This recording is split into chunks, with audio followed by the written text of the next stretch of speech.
Lepo pozdravljeni. Žirija v sestavi Jaroslav Skrušni, Peter Kombač in Iva Kosmos z veseljem oznanja, da je prejemnica nagrade za najboljši umetniški dosežek Mestnega gledališča Ljubljanskega Judita Zidar.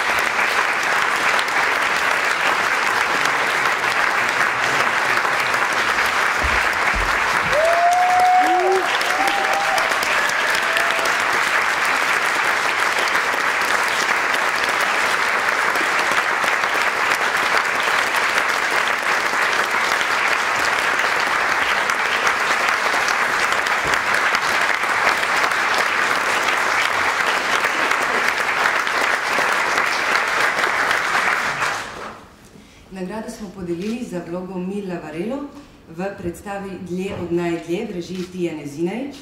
Ne preberem še utemeljitev.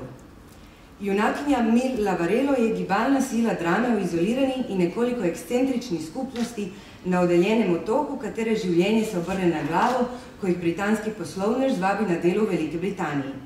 Mil Judite Zidar je drzna in pogumna ženska. Po eni strani nezaupljiva do tujcev in zunanjega sveta, po drugi pa otroško radovedna in zvedava.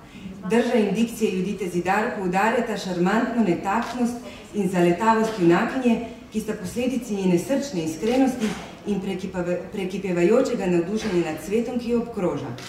Njen govor je poln jezikovnih in izraznih napak. Obrazna mimika in dikcija se včasih približata karikaturi, a so v nabrušenih in odzrzavih komentarjih razbirata ironija in pronicljivost malega človeka, ki razmišlja svojo glavo, čeprav ne obvlada tako imenovanih velikih besed.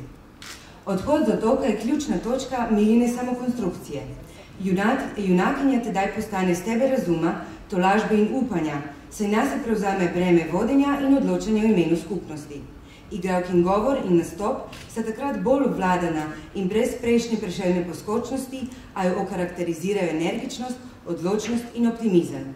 Tudi na koncu, ko Mil doživi osebno tragedijo, jo Judita Zidar upodobi kot ranjeno, a vzravnano žensko. Nekaj nas lahko preživi. Hrana je zadost, da jih lahko preživi nekaj. In smo spet računali.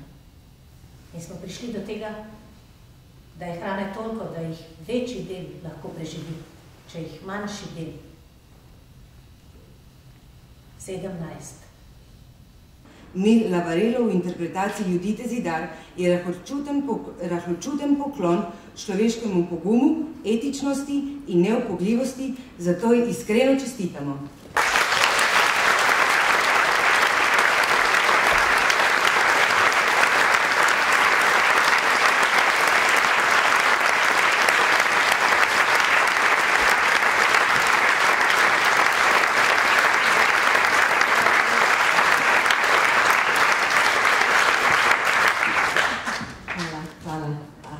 Moram reči, da je zelo lepo slišati toliko lepih besed. Seveda je ta nagrada za vse nas, za celo ekipo, ki je tukaj sodelovala, ker brez skupnega dela ne bi bilo nič. Tako da hvala Alenka, Tijana, Branko in Urška, Matic, Martin, Matej in Jure, Milan in Tjaša. Če ne bi bil študij tako lep in prijeten, potem težko, da bi naredili tako toplo in človeško predstavo. Obenem hvala vsem, ki so verjeli vame, takrat, ko je tudi moja vera že usihala. In hvala vam, draga publika, brez vas ni teatra, brez vas ni nič. Upam, da bomo še dolga leta skupaj v obojestransko zadovoljstvo. Hvala lepa.